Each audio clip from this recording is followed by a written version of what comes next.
Hindi second से पाठ 2 फ़कीर का उपदेश, जो कि एक कहानी है, उसे पढ़ाऊंगी।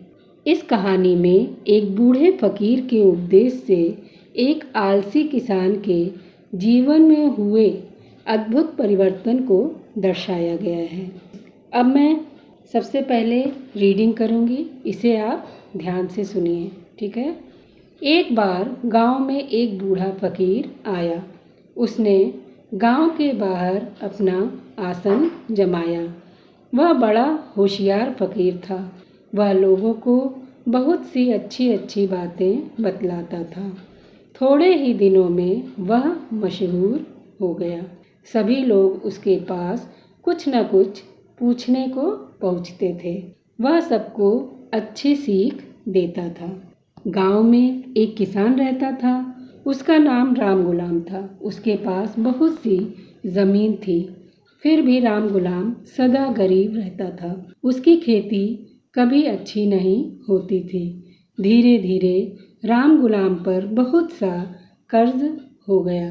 महाजन रोज़ उसे रुपए के लिए तंग करने लगा, लेकिन खेतों में अब भी कुछ पैदा नहीं होता था। राम गुलाम खुद खेतों में बहुत कम जाता था।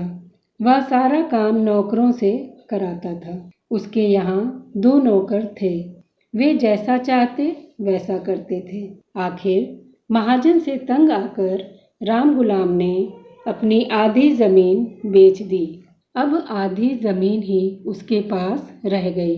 जिन खेतों में बहुत कम पैदावार होती थी, उन्हें ही राम गुलाम ने बेचा था। जिस किसान ने उसकी ज़मीन ली थी, वह बड़ा मेहनती था।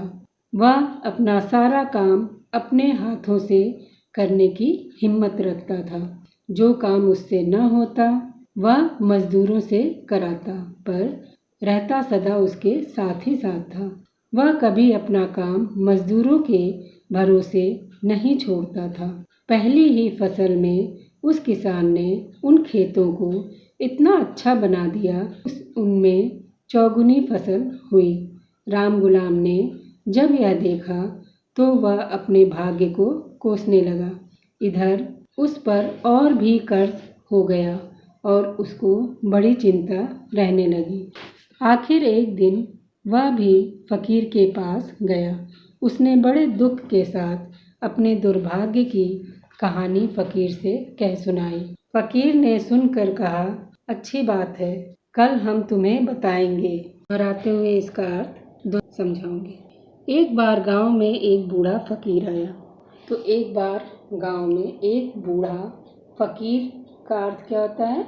मुसलमान साधु। वो आए, ठीक है। उसने गांव के बाहर अपना आसन जमाया।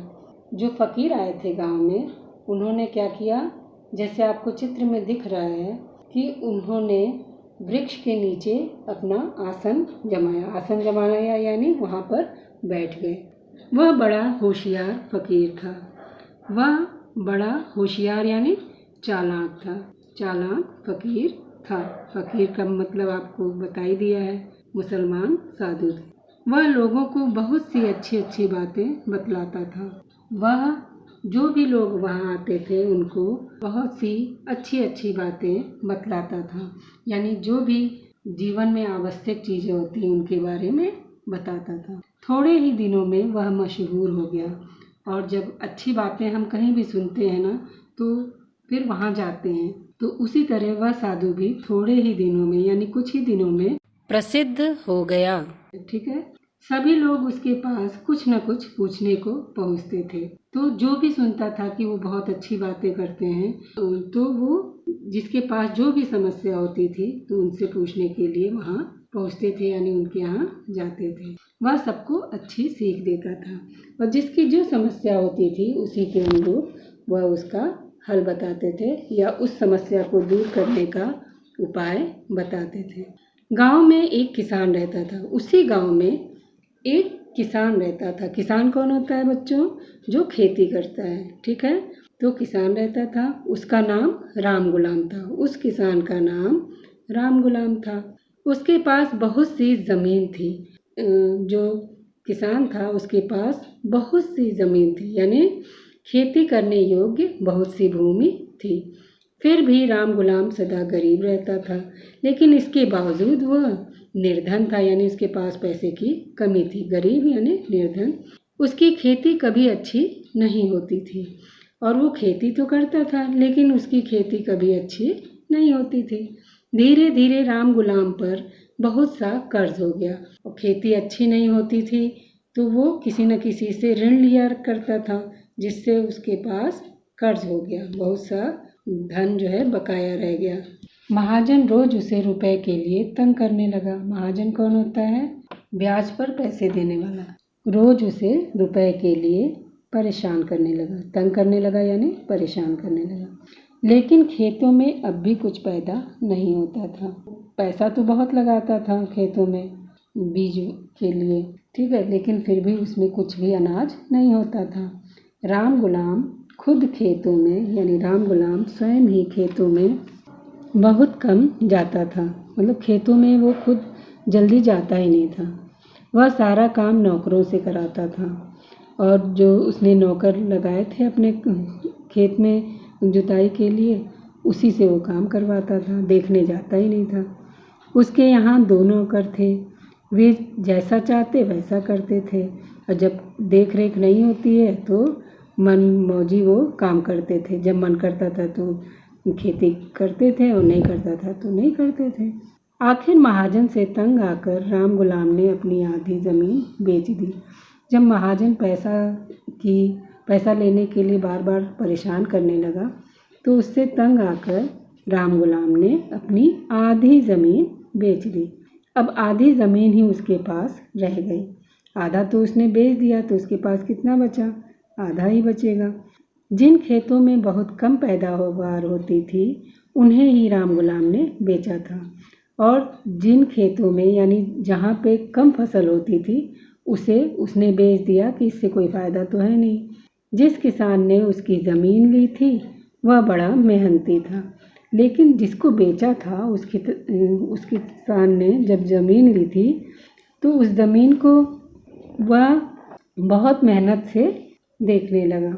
वह अपना सारा काम अपने हाथों से करने की हिम्मत रखता था, और वह किसान इतना ज़्यादा मेहनत करता था, परिश्रम करता था कि अपना सारा काम वह अपने हाथों से करने की हिम्मत रखता था। जो काम उससे न होता वह मजदूरों से कराता था। उसने भी मजदूर रखे थे, लेकिन जो काम उससे नहीं होता था वो काम वो उससे कराता था, पर रहता सदा उनके साथ ही साथ था, और वह मजदूरों के साथ ही साथ लगा रहता था, और अपने भी उसी में काम करता रहता था कुछ न कुछ, ठीक है। वह कभी अपना काम मजदूरों के भरोसे नहीं छोड़ता था। वह कभी भी अपना काम मजदूरों के ही भरोसे का क्या अर्थ होता है? विश्वास। मजदूरों से ही नहीं कराता था, मतलब पूरी तरीके से मजदूरों पे उसको विश्वास नहीं था, ये वो मजदूरों पे नहीं छोड़ता था। पहली ही फसल में उस किसान ने उन खेतों को इतना अच्छा बना दिया कि उनमें चौगुनी फसल हुई। जब वो खुद भी मेहनत करता था, मजदूरों से भी कराता था, तो इसलिए उसकी मेहनत का फल क्या मिला कि जो पहले फसल होती थी उसकी 4 गुनी फसल हुई। राम गुलाम ने जब यह देखा तो वह अपने भाग्य को कोसने लगा। अब राम गुलाम ने देखा, इसको तो मैंने बहुत बेकार ज़मीन दी थी, लेकिन ये तो उसमें और ज़्यादा 4 गुना फसल कर दिया, तो वो अपने भाग्य को ही कोसने लगा, है ना। सोचा कि मेरा दुर्भाग्य यही है कि मैं करा तो नहीं हुआ, ये किया तो हो गया, है ना। इधर उस पर और भी कर्ज, और राम गुलाम पर फिर से ज़्यादा कर्ज हो गया। इधर उस पर और भी कर्ज हो गया, और उसको बड़ी चिंता, उसको बहुत ज़्यादा इस समय कर्ज हो गया, यानी और ज़्यादा ऋण बढ़ गया था, और उसको इसकी बहुत चिंता होने लगी कि कैसे पैसा देंगे। अब आखिर एक दिन वह भी फ़कीर के पास गया। उस पर कर्ज हो गया। उसने बड़े दुख के साथ अपने दुर्भाग्य की कहानी फ़कीर से कह सुनाई। तो दुर्भाग्य का क्या अर्थ होता है? बुरा भाग्य, ठीक है। तो उसने बड़े दुख के साथ अपने दुर्भाग्य की कहानी फ़कीर से कह सुनाई। फ़कीर ने सुनकर कहा, अच्छी बात है, कल हम तुम्हें बताएंगे। और फ़कीर ने जब उसकी सारी कहानी सुनी तो उन्होंने उस किसान से कहा कि ठीक है, घबराने की बात नहीं है, हम तुम्हें कल बताएंगे। हम आगे की कहानी अब नेक्स्ट वीडियो में देंगे। अब आपको सुलेख दे रहे हैं, इसको हैंड राइटिंग कॉपी में बहुत सुंदर हैंड राइटिंग से करना है, ठीक है। फकीर, होशियार, मशहूर, किसान, इसको एक पेज पूरा कर लीजिएगा।